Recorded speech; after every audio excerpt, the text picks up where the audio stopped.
안녕하세요. 초록색 칼피입니다.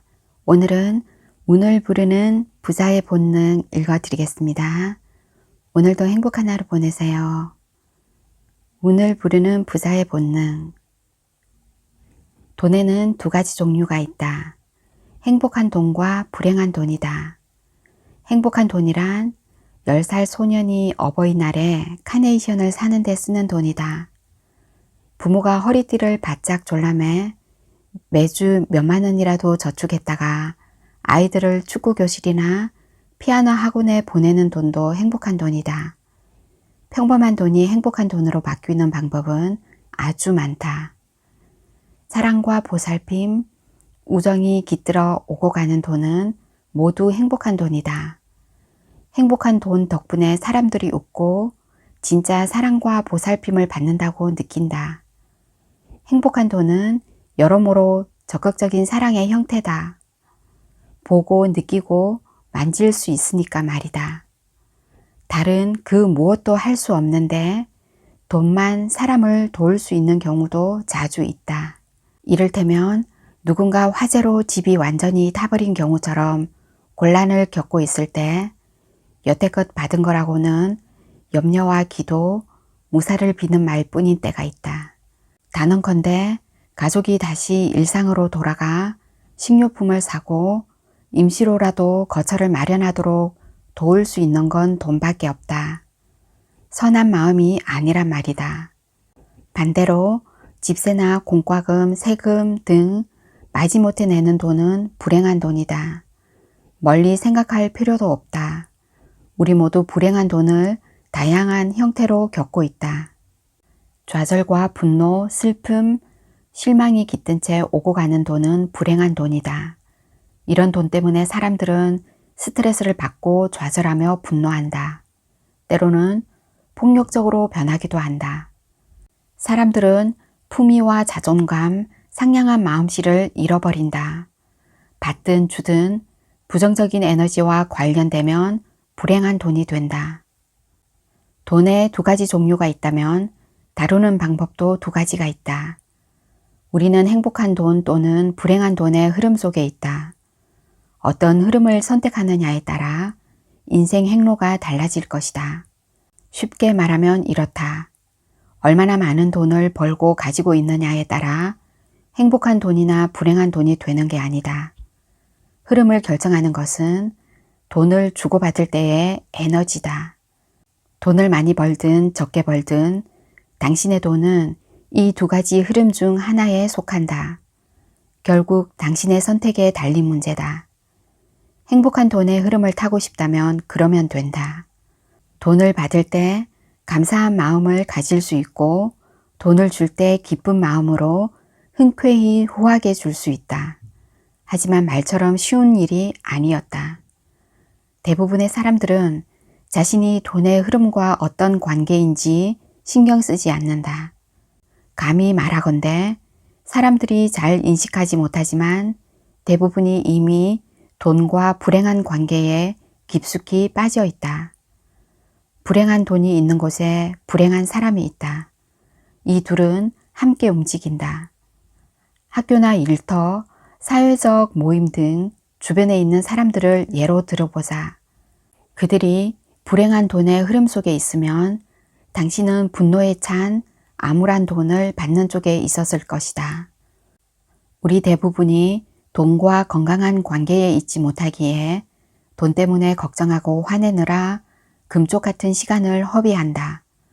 화만 나고 이해하기도 어려워 돈이라면 생각도 하기 싫어한다. 어떤 시점에서는 피할 수 없다는 걸 알면서도 어떻게 해서든 피하려고 한다. 돈이 없는 걸 걱정하느라 지쳐서 인생의 다른 것에 쓸 에너지가 없는 사람들도 있다. 일의 무게에 짓눌리고 매달 수입과 지출을 맞추려고 버둥거리면서 이웃의 수준에 맞추려고 한다. 그 압박감에 각종 청구서가 쌓이도록 둔다. 돈도 내지 않는다. 지갑 속에 얼마가 있는지 세어보지도 않는다. 통장은 들여다보고 싶지도 않다. 그러다가 문제는 이자율만큼 쌓여간다. 사람들은 실제로 잘 모른다. 돈에 대해 생각하는데 에너지가 어느 정도 필요한지, 기본적인 생활을 꾸려나가는데 실제로 돈이 얼마나 드는지 말이다. 단 한순간이라도 돈을 그만 생각하자. 친구나 가족들의 재정적인 자원이나 배경이 다양한가? 당신은 붐비는 골프장을 운영하는가? 아니면 친구들 대부분이 성실한 회사원인가? 친구들이 비슷한 집이나 차를 가지고 있는가? 우리는 대체로 만나고 어울리는 사람들과의 인연이 우연이거나 운이라고 생각한다. 탐탁치는 않지만 사회적 위치가 인생의 많은 것들을 결정할 가능성이 높다고 생각한다. 그렇다. 우리 삶의 많은 부분들이 돈으로 결정된다. 우리는 누구이고 어떤 학교에 다니며 어디서 자라는지, 어떤 친구를 사귀고 직장에서는 누구와 어울리는지, 돈을 어떻게 벌고 쓰는지에 따라 삶의 많은 부분이 결정된다.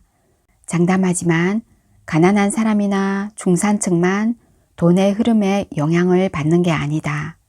그들이 주고받는 돈에만 부정적인 에너지가 들어있는 게 아니다. 중상류층이나 부자들 역시 돈의 부정적인 흐름에 영향을 받는다. 사람들 대부분이 안다. 돈이 많다고 문제가 다 해결되지 않는다는 점을 알고 있다. 이상적인 삶을 사는데 돈이 많이 필요하지 않다는 것도 안다. 어떤 사람들은 얼마를 가지고 있든 부유하다고 느끼는 것 같다. 그들은 돈을 향한 자세와 돈과 맺은 관계를 바꾸는 법을 이해한 것이다. 돈으로 받은 상처를 치유하면 경제적 형편은 확 나아질 것이다. 당신의 인생은 돈에 대한 믿음을 정확하게 보여준다. 돈을 좋은 데 쓸 수 있고 충분하다고 느껴 스스럼 없이 주고받으면 외적인 삶에 그러한 내면의 변화가 나타날 것이다. 돈에 대해 부정적인 태도를 지니고 잘못된 믿음에 사로잡힌 나머지 돈은 악하고 모든 나쁜 일의 근원이라고 믿으면 확신컨대 당신의 외적인 현실에 내면의 독백이 바로 나타날 것이다. 지금의 재정 상태로 행복한가? 돈을 생각하면 축복받은 것 같고 기운이 나는가? 또는 돈을 생각하면 좌절감이 느껴지는가? 이런 감정이 드는 이유가 돈과 나의 현재 관계나 돈에 대한 감정과 관련이 있는 것 같은가? 당신에게 이 점을 꼭 알려주고 싶다. 돈을 얼마나 가지고 있고 얼마나 버는지 그것은 중요하지 않다. 당신의 부를 결정짓는 것은 돈에 대한 감정이다. 돈에 대해 부정적인 감정을 느끼거나 건강하지 않은 자세를 가진다면 계좌에 돈이 얼마가 있든 돈과의 불행한 관계를 바꿀 수 없을 것이다. 지갑 속에 무엇이 있는가? 행복한 돈과 불행한 돈이 있다면 당신은 지금 어떤 돈을 가지고 다니는가? 지갑을 살펴보라. 돈이 진짜 웃는 걸 보지는 못하겠지만 웃고 있는지 아닌지는 충분히 가늠할 수 있을 것이다. 일과 인생이 행복하면 지갑 속에 돈이 웃고 있을 가능성이 높다. 이른바 해피머니다. 그런데 일이 싫고 인생에 항상 불평불만이 가득하면 지갑 속의 돈은 울거나 화내고 있을 것이다. 돈이 웃고 있기를 바라지 않는가? 만약 그렇지 않다면 자신에게 이걸 물어봐야 한다. 내 인생은 지금 뭐가 잘못된 것인가? 지금 버는 돈이나 가진 돈이 만족스럽지 않을 수도 있다. 배우자가 당신의 수고에 감사하지 않고 돈을 적게 번다며 심하게 불평한다고 느낄 수도 있다. 돈이 사람이라면 어떤 사람이겠는가? 교도관인가? 인심 좋은 할머니인가? 그 사람은 행복해 보이는가? 돈이 사람이라면 여러 성격을 가질 수 있을 것이다. 당신의 돈은 어떤 성격을 가졌겠는가? 친절하고 상냥한가? 아니면 불친절하고 치사한가? 과거 경험을 떠올려 보라. 어떤 사람들에게 돈은 많은 기회를 앗아가는 잔인한 힘이 될 수 있다. 돈은 다른 사람에게 원하는 모든 것을 줄 수도 있다. 돈은 과거 당신에게 깜짝 선물도 안겨주었을 것이다. 조부모님이 주신 것이나 장학금이나 어떤 기금일 수도 있고 힘들게 일한 어느 분기에 받은 보너스일 수도 있다. 돈이 항상 당신에게 친절했다면 미래에도 그럴 거라는 안전함을 느낄 것이다. 돈에 대해 훌륭한 경험을 했다면 훌륭한 삶을 살 가능성이 높다. 돈은 항상 거기에 있으며 미래에도 있을 거라고 믿으니까 말이다. 그들은 부유하지는 않아도 축복받았다고 느끼는 것 같다. 일이 잘 풀리는 것 같다. 미래를 상상하면 밝은 것만 보인다. 돈에 대해 좋은 경험을 하지 못한 사람도 있다. 삶이 공평하지 않았을 테고 과거에 어려움도 많았을 것이다. 안타까울 따름이다. 하지만 미래에도 그럴 거라는 의미가 아니다. 인생을 전환할 수 없다거나 돈에 대한 감정을 바꿀 수 없다는 의미는 더욱 아니다. 돈은 나쁠 수도 있고 좋을 수도 있다. 아주 좋을 수도 있다. 사람마다 왜 이렇게 다른지 궁금할 것이다. 어떤 사람은 부모를 잘 둔 덕분에 대학에 가고 부족한 게 없어 보인다. 반면에 어떤 사람은 끼니를 걱정해야 한다. 돈은 어디에 있고 누구 손에 있는가에 따라 그 성격이 달라진다고 나는 믿는다. 두려움을 느끼면 돈의 두려움이 투영된다. 돈은 더 이상 친구가 아니다. 행복하게 느끼면 돈은 유쾌한 힘을 지닌다. 당신을 위해 항상 거기 있다. 여러 세대 동안 부정적인 생각과 믿음으로 돈이 오염되면 결핍의 마음처럼 돈이 언제나 충분하지 않다고 생각할 것이다. 물론 결핍감으로 가득했던 돈의 에너지를 바꾸면 사정은 달라진다. 우리는 저마다 다른 돈의 딜레마에 갇혀 있다. 돈이 있으면 당신이 원하는 건 무엇이든 될 수 있다. 동시에 돈으로 행복을 살 수 없다는 것도 안다. 그래도 행복보다 돈을 원한다. 큰 부자들은 매 순간 돈에 대해 걱정하지 않는다. 미래에 대해 걱정할 따름이다. 그들은 성공이 오래 지속되지 않을 것을 걱정한다. 정상으로 가는 과정에서 실패한 사람들과 가진 것을 모두 잃거나 나쁜 상황에 처하게 된 사람들을 많이 보았다. 자신의 아이들을 걱정하며 그들이 돈을 신중하게 다루지 못할까봐 염려하기도 한다. 아마도 세상의 돈을 모두 가져도 돈 걱정을 멈추지 않을 것이다. 중산층에 속한 사람들은 다른 이유에서 돈에 대해 걱정한다. 그들의 가장 큰 좌절은 대체로 수입보다 지출이 크다는 점이다. 그들은 항상 지출의 압박을 느낀다. 아이가 있다면 상황은 더 심각하다. 용돈과 돈 쓰는 방법에 대해 아이들과 끊임없이 전쟁을 치러야 한다. 무엇보다 아이들의 교육을 위해 돈을 저축해야 하는데 안락하고 행복한 노후를 위한 충분한 돈이 없을까봐 걱정한다. 매 순간 돈에 대해 걱정한다. 어떻게 벌어 수입과 지출을 맞출지 말이다. 경제적으로 힘들거나 가난한 사람은 생존을 위해 몸부림치고 버티는 것 이상을 생각하지 못한다. 돈이 너무 많아서 생기는 다른 문제나 걱정을 이해하지 못한다. 그들에게 돈은 미스터리이다. 이렇게 말하는 사람도 있다. 나도 부자들처럼 그런 걱정이나 해봤으면 좋겠네. 배고픈 사람에게 부자의 문제는 그리 끔찍해 보이지 않는다. 돈으로 행복을 살 수 없어요. 사람들이 참 자주 듣는 말이다. 이게 사실이라면 왜 그렇게 많은 사람들이 돈을 벌려고 아우성일까? 불행해지고 싶은 걸까? 왜 그렇게 많은 사람들이 필사적으로 돈을 원하는 걸까? 왜 어떤 사람은 범죄까지 저지르면서 돈을 더 많이 가지려는 걸까? 돈이 있으면 혜택도 대단하다는 것은 말할 필요도 없다. 5살 아이들에게 뭘 원하는지 물어보라. 분명 사탕이나 캔디 같이 손으로 만질 수 있는 것을 원할 것이다. 10살 아이들에게 물어보면 이렇게 답할 것이다. 돈이죠. 뭘 사고 싶은지는 나중에 정해도 돼요. 돈이 마법의 지팡이라도 되는 듯 기적을 만들어낼 수 있다고 아이들도 일찌감치 파악하는 것 같다. 어떤 친구가 복권에 당첨되었거나 먼 친척으로부터 재산을 물려받았다는 소식을 들으면 괴로울 정도로 질투를 느낀다. 그런 소식을 듣기 전에야 아무 문제가 없었지만 누군가 뭔가 가졌다는 걸 아는 순간부터 갑자기 괜찮다고 느끼지 않는다. 그래서 우리는 돈으로 행복을 살 수 없어 라는 말을 하면서 위안을 얻는지도 모른다. 행복에 대해 참선의 방식으로 접근하면 하는 일이나 쓸모 여부, 소유물을 기준으로 자신을 생각하지 않는다. 우리의 존재라는 관점에서 생각하게 된다.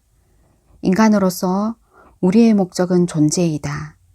이게 무슨 의미인가?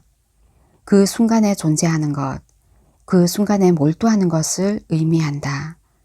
완전히 감사하고 현재 몸과 마음이 일순간 하나가 된다는 의미이다. 그 순간에 존재하면 실수나 문제, 피해와 같은 과거는 생각하지 않고 화도 내지 않는다.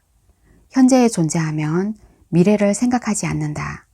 예기치 못한 결과, 즉 재난의 가능성 같은 미래 말이다.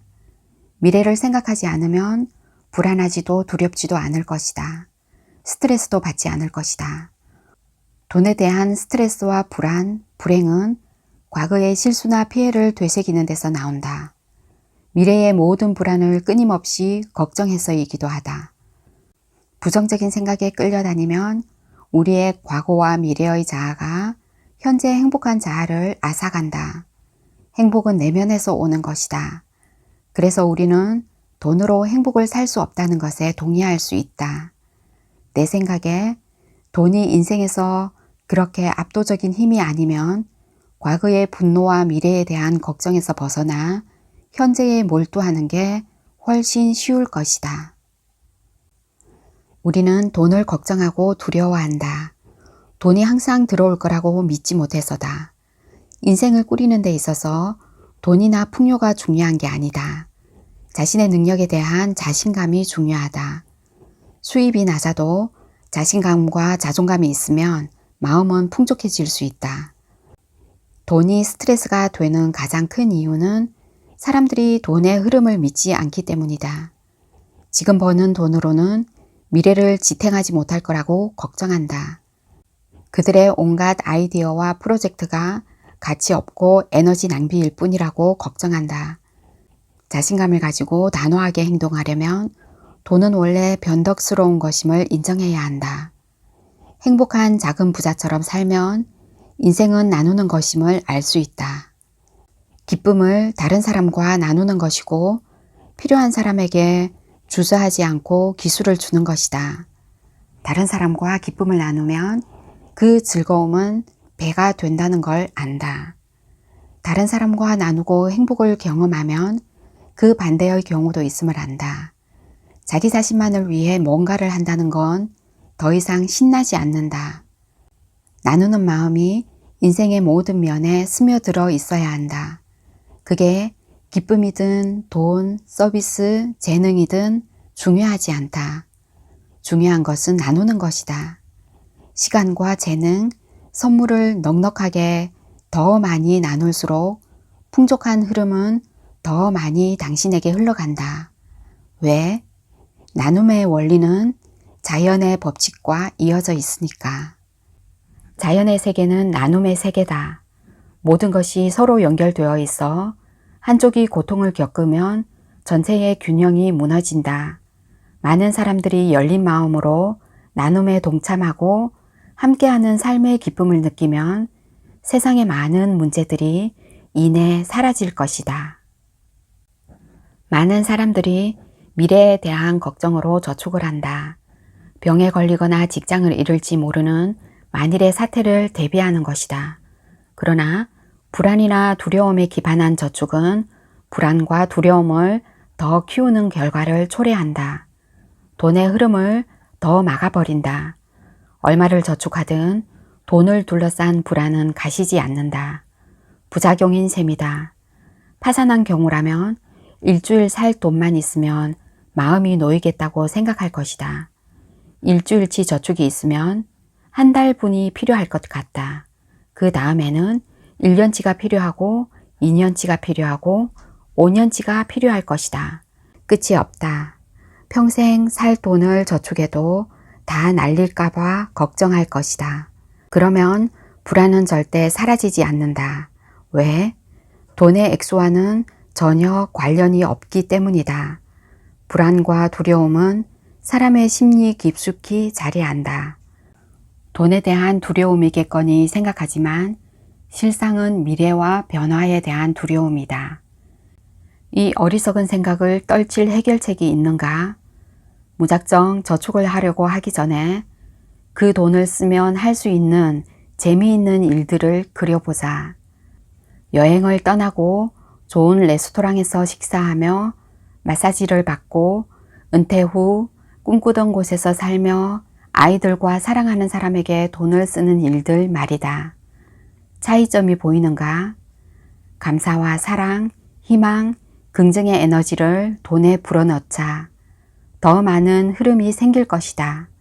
돈은 즐거움과 재미를 위해 있는 것임을 깨달을 것이다. 저축하는 돈으로 할 수 있는 온갖 재미있는 일들을 상상하면 돈에 대해 걱정하지 않을 것이다. 인간의 마음은 아주 간단하다. 동시에 두 가지 감정이 생기지 않는다. 재미있고 긍정적이며 희망적인 일들에 마음을 쏟으라. 돈을 잃는 경험도 중요하다. 이상하게 들리겠지만 이 말은 사실이다. 전 세계 백만장자 수천 명을 인터뷰한 결과 이 말을 증명할 데이터를 많이 얻었다. 일본의 인류 출판사인 고단샤와 공동 연구를 진행한 적이 있다. 평범한 사람이 어떻게 백만장자가 되는가라는 주제로 백만장자 10,000명을 인터뷰했다. 그들이 어떻게 성공했는지 살펴본 결과 많은 사실들을 알게 되었다.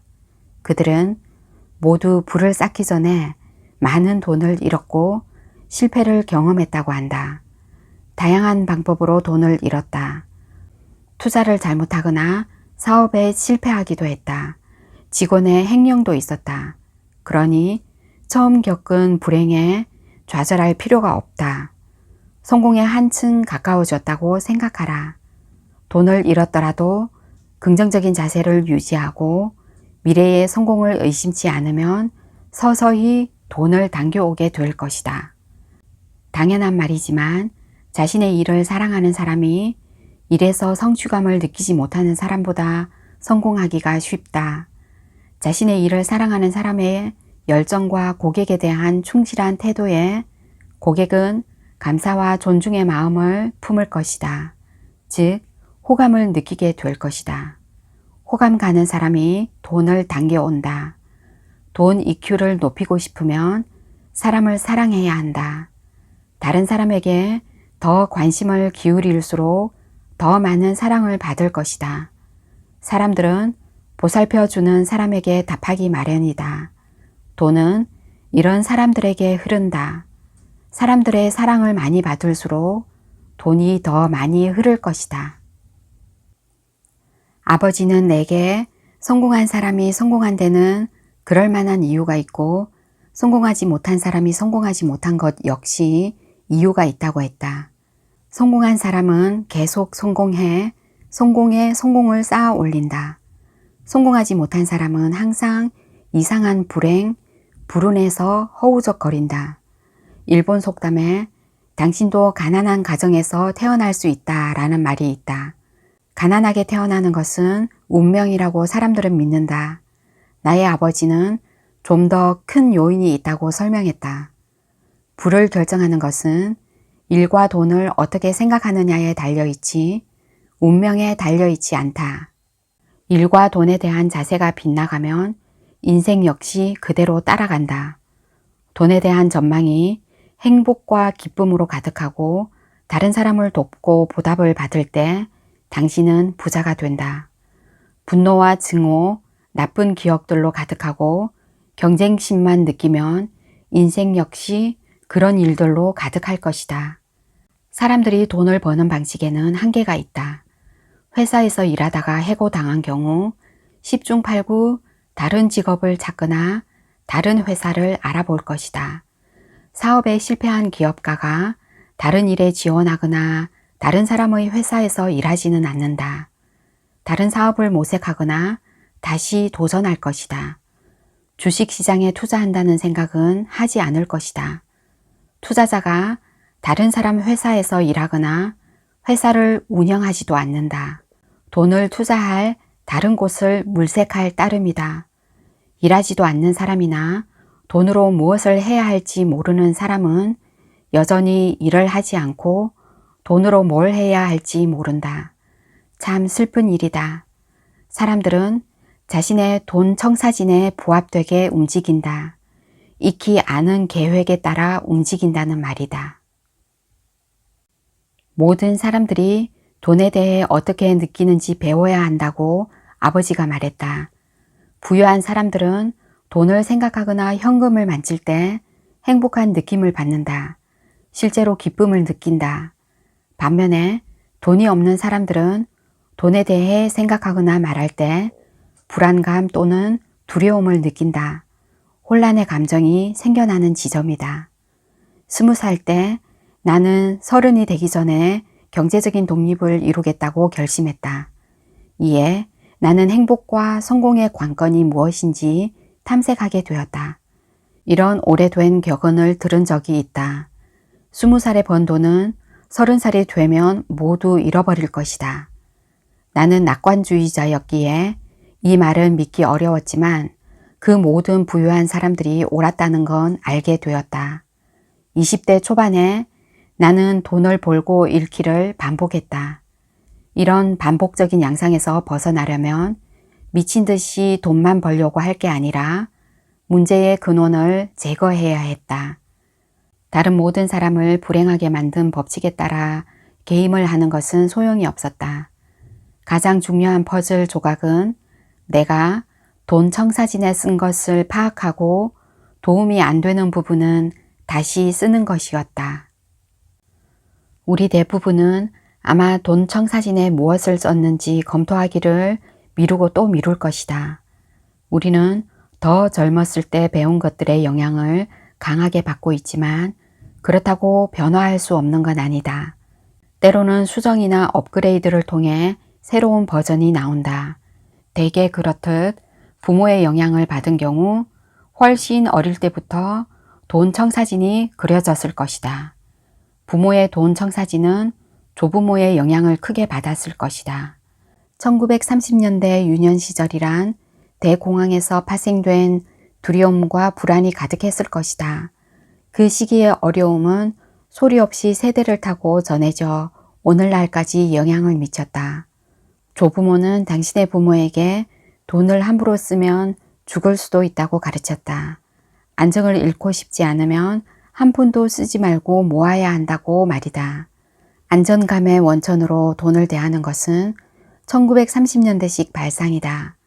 그때야 직장이 있는 사람도 별로 없었고 모두가 궁핍한 시절이었다.